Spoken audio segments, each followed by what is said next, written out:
नमस्कार। कॉलेज शिक्षा विभाग राजस्थान के द्वारा शुरू की गई स्नातक एवं स्नातकोत्तर विषयपरक ऑफलाइन कक्षाओं के कार्यक्रम ज्ञानदूत के द्वितीय चरण में आप सभी का स्वागत है। मैं doctor Shruti Gupta, associate professor, department of chemistry. हम कर रहे हैं कार्बनिक रसायन विषय में एरीन्स एंड एरोमेटिसिटी, एरीन एवं एरोमेटिकता विषय पर हम कुछ चीजें समझने का प्रयास कर रहे हैं।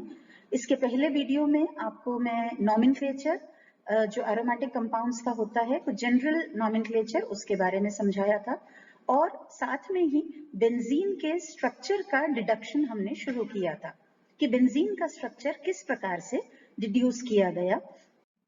हम अब तक पढ़ चुके थे कि बेंजीन का कुछ अभिक्रियाएं ऐसी होती हैं जो एलिफेटिक एल्कीन से मेल खाती हैं, किंतु कुछ अभिक्रियाएं ऐसी हैं जो एल्कीन्स की भांति नहीं होती और इसी वजह से हमने ये पढ़ा था कि सिंपल जो एलिफेटिक एल्कीन्स हैं वैसी हम बेंजीन की संरचना नहीं प्रपोज कर सकते। हालांकि बेंजीन बहुत अधिक असंतृप्त है, लेकिन उसकी असंतृप्तता कुछ भिन्न है साधारण एल्कीनों की तुलना में और इसीलिए फिर केक्युले ने उसका एक वलय संरचना प्रस्तावित की थी। हम एक क्विक रिकैप लेंगे कि किस तरह से बेंजीन की वलय संरचना का प्रस्ताव दिया गया था। Since benzene forms triozonide, it should have 3 double bonds. वो केवल एक ही एकल प्रतिस्थापी उत्पाद बनाती है। इसका अर्थ ये निकल रहा था कि 6 हाइड्रोजन्स बिल्कुल एक समान हैं। बेंजीन में 3 प्रकार के द्विप्रतिस्थापी व्युत्पन्न बनते हैं और ये एक प्रैक्टिकल फैक्ट देखने में आया था और इन सब अभिक्रियाओं के आधार पर केक्युले ने 1865 में एक रिंग संरचना प्रस्तावित की थी बेंजीन की, जो इस प्रकार थी कि जिसमें एक षटकोण बनाया गया 6 कार्बन्स का और उसमें 3 डबल बॉन्ड्स थे। ये बेंजीन की संरचना प्रस्तावित हुई थी। ये यहाँ तक हमने अपने पिछले लेक्चर में देखा था। अब हम इसके आगे बढ़ते हैं कि केक्युले ने ये जो संरचना प्रस्तावित की, इसके क्या क्या मेरिट्स हैं। मेरिट्स मतलब इसके पक्ष में क्या क्या तर्क दिए जा सकते हैं। इसमें it explains all the properties of benzene, that is reaction with 6 atoms of hydrogen and halogen। जैसे बेंजीन है, इसमें जब 6 हाइड्रोजन्स लगाए गए तो देखिए ये बन गया हमारा साइक्लोहेक्सेन। ये जो 6 हाइड्रोजन्स थे ये इन 2 डबल बॉन्ड्स पे 3 डबल बॉन्ड्स पर आकर के ऐड हो गए। ये योगात्मक अभिक्रिया हुई और इस प्रकार हमें एक साइक्लोहेक्सेन प्राप्त हो गया। इसी प्रकार बेंजीन की जब 3 क्लोरीन अणुओं के साथ अभिक्रिया कराई गई, अर्थात 6 क्लोरीन परमाणु थे, तो जो हमें यौगिक मिला ये देखिए, इसमें प्रत्येक कार्बन पर एक हाइड्रोजन पहले से ही उपस्थित था और एक क्लोरीन भी आकर के इसका योग हो गया। ये योगात्मक अभिक्रिया हुई। तो इस प्रकार आप देख रहे हैं कि 6 कार्बन्स पर हमारे पास 6 क्लोरीन परमाणु जुड़ गए।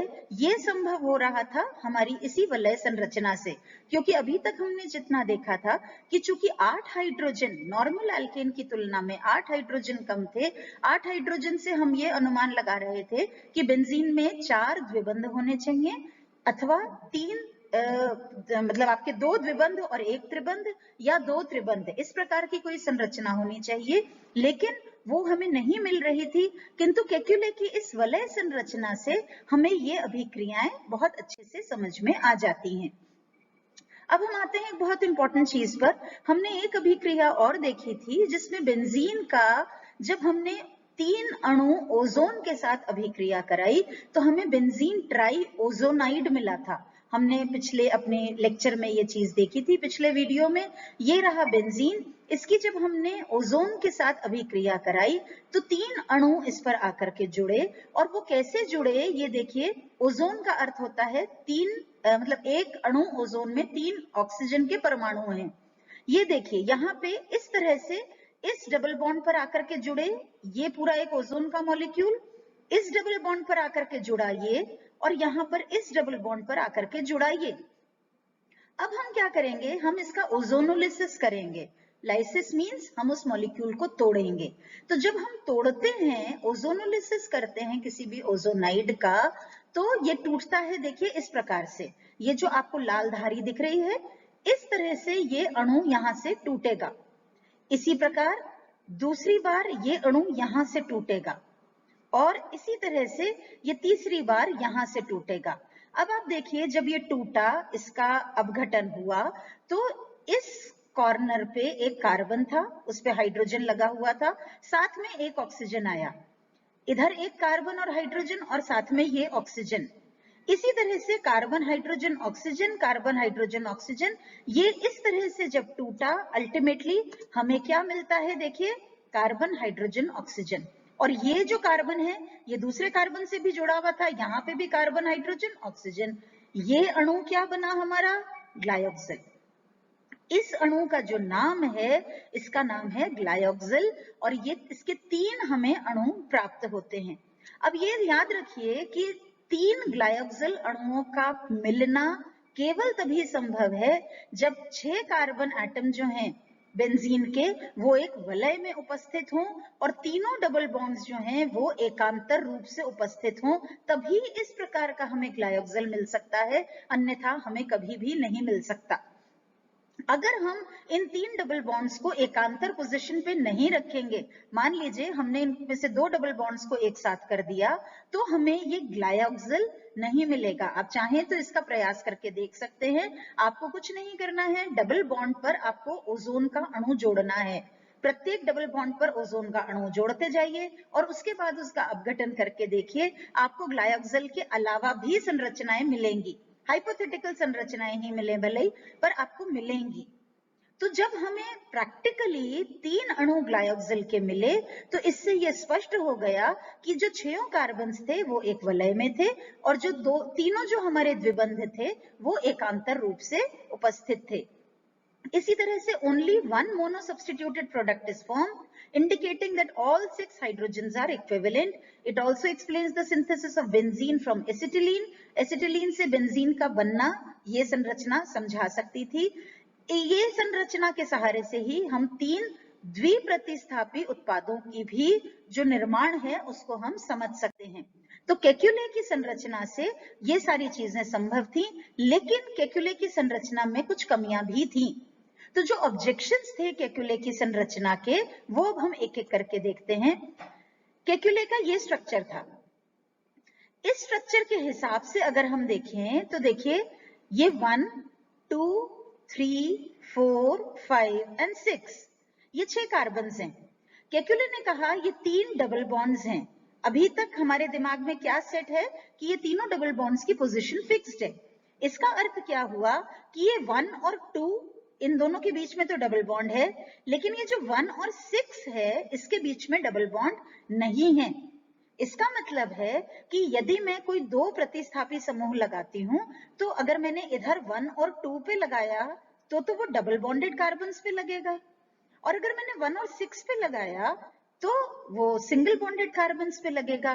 कहलाएंगे ये दोनों के दोनों ही ऑर्थो डेरिवेटिव्स। हमने पहले भी पढ़ा है अपने नामकरण में कि 1-2 डेरिवेटिव जो होता है, अगर मैंने यहाँ पे लगाया तो मैं गिनती इस दिशा से करूंगी, अगर मैंने यहाँ पे लगाया तो मैं उसकी गिनती इस दिशा से करूंगी। नतीजा क्या होगा, यहाँ पे जो 1-2 प्रोडक्ट है ये डबल बॉन्डेड कंपाउंड बनेगा, और ये जो 1-6 है, अगर हम नॉमेनक्लेचर यहाँ से शुरू करेंगे तो ये वाला जब 1-2 बनेगा तो ये सिंगल बॉन्डेड कंपाउंड पे बनेगा। इसका मतलब हमें ऑर्थो व्युत्पन्न जो हैं वो 2 प्रकार के मिलेंगे, जबकि वास्तविकता ये है कि हमें केवल एक ही प्रकार का ऑर्थो डेरिवेटिव मिलता है।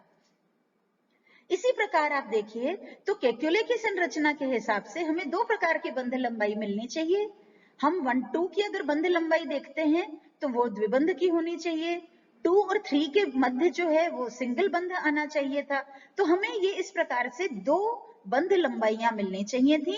एक होनी चाहिए थी C सिंगल बॉन्ड C, जो कि नॉर्मली एल्केन्स में होती है और इसका मान होता है 1.54 एंगस्ट्रॉम, और जो डबल बॉन्डेड है जो एल्कीन्स में पाई जाती है दैट इज 1.34।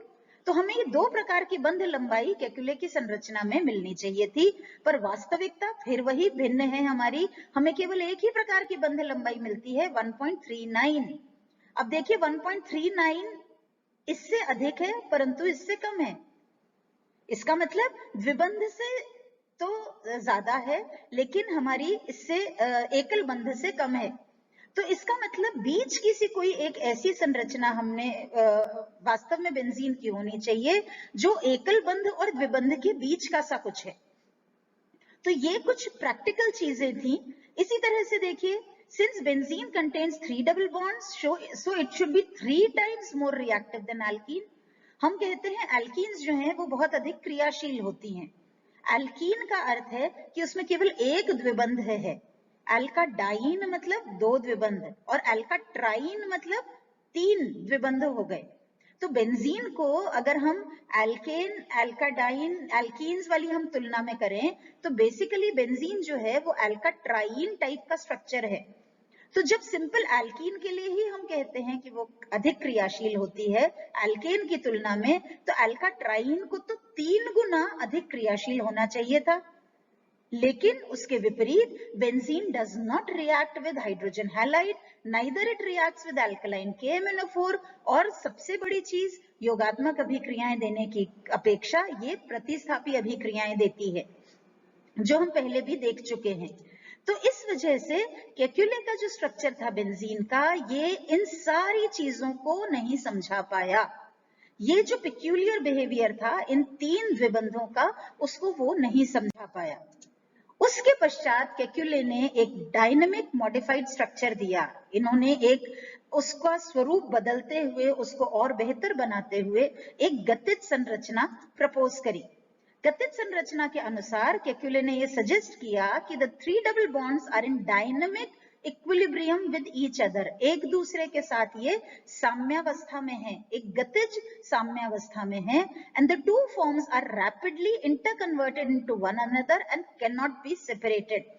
एक गतिज साम्यावस्था है, अर्थात दोनों जो रूप हैं, दोनों रूप कौन से, जिसमें 1,2 के बीच में आती है आपके डबल बॉन्ड और फिर कुछ समय पे 1,6 के बीच में आ जाती है। ये इस तरह से डबल बॉन्ड्स की पोजीशन बदलती रहती है और ये दोनों रूप एक दूसरे के साथ बहुत तेज गति से एक दूसरे में अंतर परिवर्तित होते रहते हैं और एक दूसरे, ये जो दोनों संरचनाएं हैं इनको सेपरेट कर पाना, इनको अलग कर पाना संभव नहीं है। तो देखिए इन्होंने क्या कहा कि ये हमारा ओरिजिनल स्ट्रक्चर जो बेंजीन का जो केक्युले ने प्रपोज किया था, ये दूसरा स्ट्रक्चर है। आप देखिए इन दोनों में क्या डिफरेंस है, 1,2 पोजीशन पे डबल बॉन्ड है, जबकि यहाँ पे 1, टेक्निकली हम इधर से ही अगर हम नंबरिंग शुरू कर रहे हैं तो नाउ दिस बिकम्स 1,6। तो ये 1,2 एंड 1,6 ये डबल बॉन्ड्स जो हैं ये चेंज हो गए, ऑल्टरनेट हो गई इनकी पोजीशन यहाँ पर, और ये दोनों एक दूसरे से बहुत अधिक गति के साथ एक दूसरे में अंतर परिवर्तित होते रहते हैं, ये एक दूसरे के साथ साम्यावस्था में रहते हैं। Thus both structures are same and all the bonds are same. There is no difference between 1,2 and 1,6 disubstituted products. अर्थात कि जो दोनों संरचनाएं हैं ये एक ही हैं, ये सारे बंध एक समान हैं और 1,2 और 1,6 द्विप्रतिस्थापी व्युत्पन्नों में कोई अंतर नहीं है। 1,2 और 1,6 एक समान ही होते हैं and that's why practically only one product is formed. इसी वजह से हमें केवल एक ही ऑर्थो द्विप्रतिस्थापी व्युत्पन्न प्राप्त होता है, 2 अलग अलग प्रकार के नहीं होते। जो हम कह रहे थे कि यदि 1,2 पे लगा दे तो डबल बॉन्ड वाला मिलेगा और 1,6 पे लगा दे तो सिंगल बॉन्ड मिलेगा, वो संभव नहीं है क्योंकि ये दोनों संरचनाएं बहुत तेजी से एक दूसरे में अंतर परिवर्तित होती रहती हैं। अब ये जो डायनेमिक फॉर्मूला है इसको हम ऑर्थोजाइलीन के ओजोनोलिसिस से कंफर्म करेंगे। अभी हमने 2 स्लाइड पहले ओजोनोलिसिस करा, राइट? हमने सिंपल ओजोनाइड का, बेंजीन का हमने ओजोनाइड बनाया था, ट्राइओजोनाइड, और उसका हमने ओजोनोलिसिस करा था। अब हम करेंगे ऑर्थोजाइलीन। अगर आपको याद हो तो हमने ऑर्थोजाइलीन, क्या हमारा स्ट्रक्चर था ऑर्थोजाइलीन का, बेंजीन रिंग पे 2 मिथाइल समूह थे और ऑर्थो पोजीशन पर हैं, इसका मतलब 1,2 पोजीशन पर आ गए वो। तो 1,2 पोजीशन पे जब 2 मिथाइल समूह लगे हों बेंजीन पर, उसको हम कहेंगे ऑर्थोजाइलीन। और अब हम इसका पहले ओजोनाइड बनाएंगे और फिर उसका ओजोनोलिसिस करेंगे। So this is orthoxylene. ठीक, अब हमने क्या किया है कि अभी हमने ये दोनों मिथाइल समूह कहाँ लगाए, ये डबल बॉन्डेड कार्बन्स पर लगा दिए हैं। अब हम इसका जब ओजोनाइड बनाएंगे तो देखिए क्या होगा, डबल बॉन्ड पर ही हमारा ओजोन का अणु जुड़ेगा, ये दोनों मिथाइल समूह यथावत रह गए, यहां पे भी डबल बॉन्ड पे जुड़ गया ओजोन का अणु, यहां पर भी जुड़ गया। अब हम उसी तरह से इसका ओजोनोलिसिस करेंगे। अब की बार देखिए जब इसका ओजोनोलिसिस हुआ तो क्या होगा, यहाँ पे CH था तो CH के साथ O, लेकिन यहाँ पे C में H की अपेक्षा CH3 लग गया था, क्योंकि हमने इसको एक प्रतिस्थापी समूह लगा दिया था हाइड्रोजन हटा के। तो यहाँ पे क्या होगा, यहाँ पे तो आ गया CHO और यहाँ पर आ गया CH3 and double bond O। यहां पर भी एग्जैक्टली वही स्थिति है, CH3 double bond O and this is CHO, यहां पर CHO। ठीक, आप समझ रहे हैं स्ट्रक्चर कैसे बना।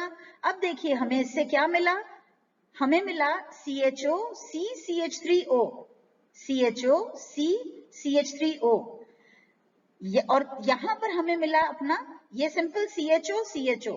ये जो हमें एक एक मिथाइल समूह लगा हुआ था ये दो अणुओं में आया, ये जब दो अणुओं में आया तो इसका मतलब ये जो इस यौगिक को हम ग्लायोक्सिल कहते थे, इस ग्लायोक्सिल में हमने एक हाइड्रोजन हटा के मिथाइल समूह लगा दिया है, तो हम इसको कह रहे हैं मिथाइल ग्लायोक्सिल।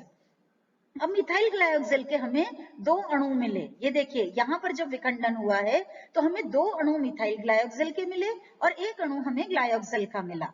अब हम आते हैं हम उसी ऑर्थोजाइलिन को, लेकिन देखिए डिफरेंस क्या हो गया, पहले दोनों मिथाइल समूह हमारे लग रहे थे डबल बॉन्डेड कार्बन पे, अब ये लग गए सिंगल बॉन्डेड कार्बन पे, राइट।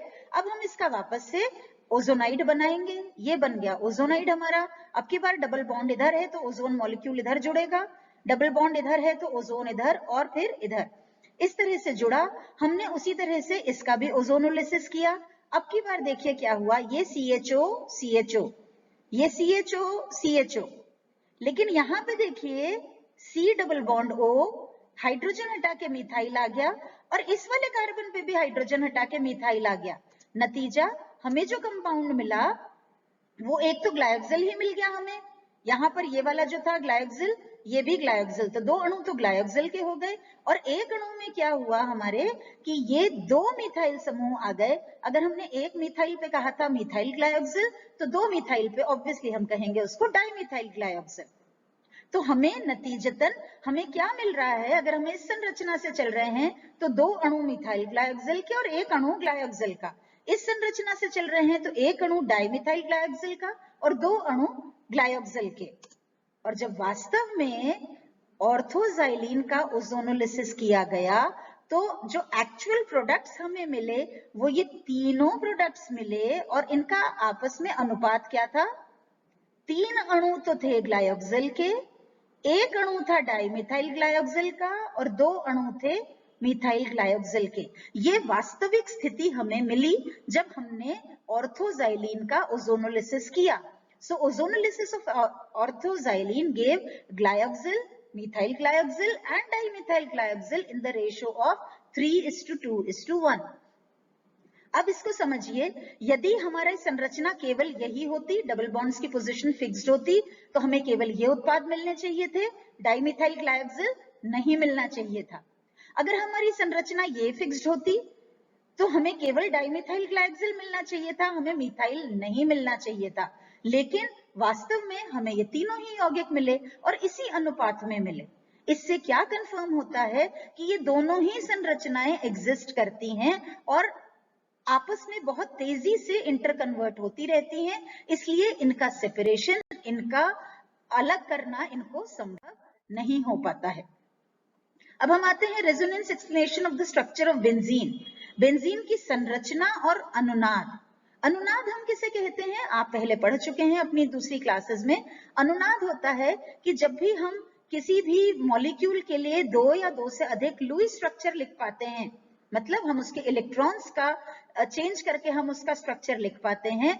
हम केवल उसके इलेक्ट्रॉन्स की, याद रखिए स्थितियां बदल रहे हैं, हम उसके एटम्स की, उसके परमाणुओं की स्थिति नहीं बदल रहे हैं, तो ऐसे यौगिकों को हम कहते हैं वे अनुनाद प्रदर्शित करते हैं, और वो जितनी भी संरचनाएं प्राप्त होती हैं वो सारी कहलाती हैं अनुनादी संरचनाएं। और हम ये भी जानते हैं कि अनुनादी संरचनाएं लगातार एक दूसरे में अंतर परिवर्तित होती रहती हैं। ये देखिए, ये हमारे पास बेंजीन की 2 स्ट्रक्चर्स आई और इनमें लगातार अनुनाद हो रहा है। आप जानते हैं अनुनाद की संरचनाओं को हम इस तरह से 2 मुहे तीर के द्वारा दर्शाते हैं, जिसमें दोनों तरफ तीर का निशान बना होता है। ये इस प्रकार का जो एरो है, ये स्पेसिफिकली यूज होता है फॉर डिपिक्टिंग रेजोनेटिंग स्ट्रक्चर्स। अनुनादी संरचनाओं को दर्शाने के लिए इस प्रकार का तीर इस्तेमाल होता है। और जो अनुनाद का जो कंसेप्ट है बेंजीन की संरचना के लिए, उसके हिसाब से ये दोनों संरचनाएं एग्जिस्ट करती हैं, किंतु इनमें परस्पर अनुनाद रहता है। और इसीलिए हम अल्टीमेटली जो बेंजीन का स्ट्रक्चर लिखते हैं, उसमें हम डबल बॉन्ड्स को फिक्स नहीं करते, हम उनकी पोजीशन को एक पर्टिकुलर जगह पर नहीं रखते, हम उसकी बजाय एक सर्कल बना देते हैं। ये सर्कल क्या रिप्रेजेंट करता है कि आपके जो इलेक्ट्रॉन्स हैं ये इस पूरी संरचना में घूम रहे हैं, लगातार उनकी स्थिति बदल रही है और इस कारण से हम इसको एक सर्कल के रूप में बताते हैं। Spectroscopic measurements show that molecule of benzene is planar and all its carbons are of equal lengths. The hybrid structure is represented by inscribing a circle in the hexagon. ये जो षटकोण बना, इस षटकोण के अंदर एक सर्कल बना दिया जाता है और इसी तरह से फिर बेंजीन की संरचना दिखाई जाती है।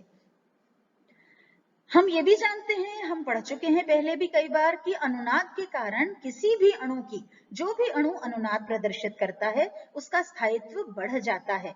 और यही जो बढ़ा हुआ स्थायित्व है, ये कहलाता है अनुनाद ऊर्जा, रेजोनेंस एनर्जी होती है ये अनुनाद ऊर्जा का क्या मतलब है कि the energy difference between the most stable resonating structure and the real structure is known as resonance energy. मतलब अनुनाद के द्वारा, याद रखिए अनुनाद एक हाइपोथेटिकल कंसेप्ट था जो हम अपने समझने के लिए हम वो संरचनाएं बनाते हैं, वो एक इमेजिनरी संरचनाएं बनाते हैं। उन इमेजिनरी संरचनाओं में भी जो सर्वाधिक स्थायी संरचना होती है और जो वास्तविक संरचना है, इन दोनों के मध्य जो ऊर्जा में अंतर है, वो कहलाता है अनुनाद ऊर्जा। अब बेंजीन को हम इसीलिए इस प्रकार के रेजोनेटिंग स्ट्रक्चर्स में बता सकते हैं। बहुत स्ट्रक्चर्स बनते हैं इसके बेंजीन के, बहुत सारे रेजोनेटिंग स्ट्रक्चर्स। जो मुख्य हैं वो आपको बता रही हूं। ये दोनों जो हैं, ये केक्युले संरचना हम पढ़ चुके हैं। ये 3 जो हैं, ये दीवार स्ट्रक्चर्स कहलाते हैं। और भी इसके अलावा स्ट्रक्चर्स बनते हैं, पर मुख्यतया यही ज्यादातर सबसे प्रोमिनेंट होते हैं। Kekule structures contribute 80% to the resonance hybrid, while Dewar structures contribute only 20%। तो इसीलिए हम मुख्यतया केक्युले की संरचना को ध्यान में रखते हुए और हम आगे करते हैं।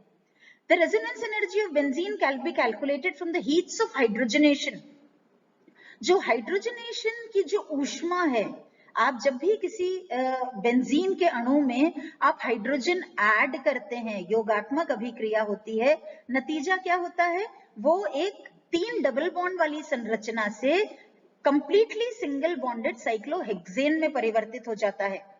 और इस प्रोसेस में आपने अभी तक पढ़े होंगे ऊष्माक्षेपी और ऊष्माशोषी अभिक्रियाएं। ऊष्माक्षेपी अभिक्रियाएं कौन सी होती हैं? जिसमें अधिक ऊर्जा वाले क्रियाकारक से कम ऊर्जा वाले उत्पाद तक का सफर तय होता है। इस प्रक्रिया में ऊष्मा निकलती है और नतीजा जो हमारा यौगिक है उसकी ऊर्जा कम हो जाती है और स्थायित्व बढ़ जाता है। ठीक है, तो यहां पर भी क्या होता है कि जो बेंजीन है, जब उसका हाइड्रोजनीकरण कराया जाता है तो वो बेंजीन से साइक्लोहेक्सेन में परिवर्तित होता है। इस प्रक्रिया में ऊष्मा निकलती है, ये ऊष्माक्षेपी अभिक्रिया है। और साइक्लोहेक्सेन बनने की प्रक्रिया में जो ऊष्मा निकलती है उसको हम कहते हैं हीट ऑफ हाइड्रोजनेशन।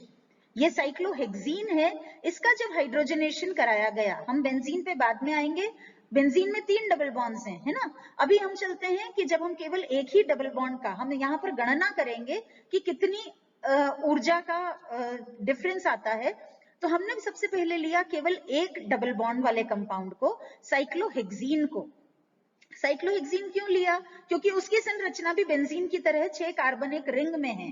ठीक है, तो हम वहां पर ही कैलकुलेट करना चाह रहे हैं। तो हमने साइक्लोहेक्सीन में जब हाइड्रोजन ऐड किया तो साइक्लोहेक्सेन बना।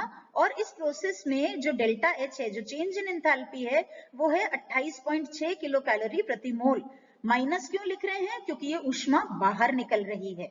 ठीक है, अब हमने क्या किया, 2 डबल बॉन्ड्स ले लिए, तो द कंपाउंड बिकम्स 1,3-साइक्लोहेक्साडाइन।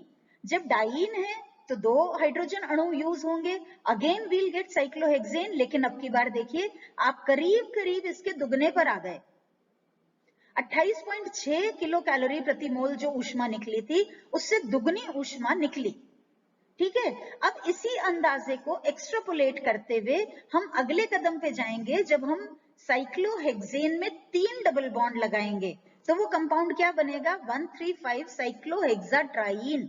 याद रखिए this is a totally hypothetical compound. ये 1,3,5-साइक्लोहेक्साट्राइन जो है ये 3 अणु हाइड्रोजन के लेकर के उनसे योग करेगा, again the compound formed will be cyclohexane. लेकिन अब की बार चेंज इन एंथैल्पी क्या है, यहां से यहां तक आने में सिंगल बॉन्ड की बजाय डबल बॉन्ड को न्यूट्रलाइज करने, या न्यूट्रलाइज की बजाय हम कहें उसको सैचुरेट करने में दुगनी ऊर्जा खर्च हुई थी, तो यहाँ पे तिगुनी निकलेगी। इधर दुगनी निकली ऊष्मा, इधर तिगुनी निकल जानी चाहिए, तो ये -85.8 किलो कैलोरी प्रति मोल है। किंतु यदि हम बेंजीन को देखें जो कि वास्तव में 1,3,5-साइक्लोहेक्साट्राइन टाइप की ही चीज है, बेंजीन का जब वास्तव में हाइड्रोजनीकरण कराया गया उससे साइक्लोहेक्सेन मिला, लेकिन उसमें जो अब की बार चेंज इन एंथैल्पी था that was only 49.8 kilo calorie पर मोल।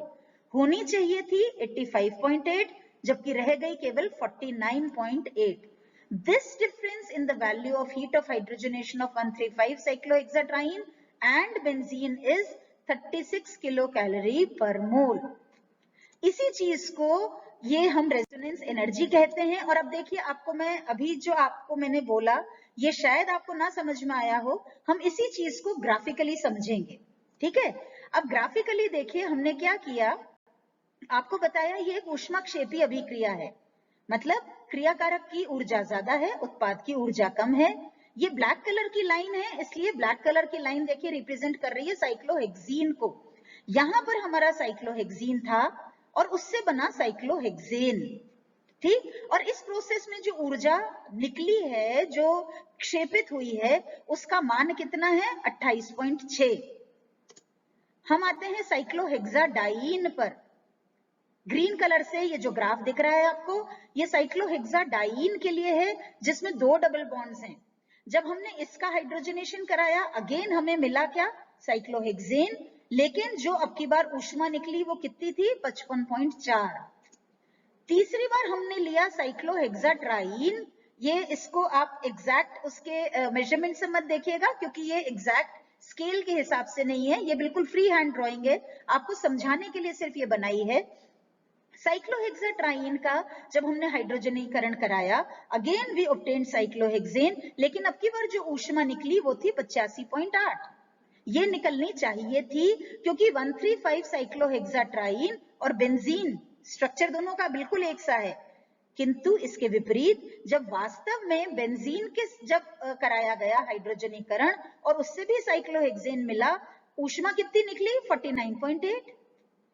49.8 निकली, इसका मतलब क्या हुआ, साइक्लोहेक्सीन से तो ज्यादा निकली लेकिन साइक्लोहेक्साडाइन से कम निकली। इसका मतलब बेंजीन यहां पर कहीं पर थी, होना चाहिए था उसको यहां पर, और थी ये यहां पर।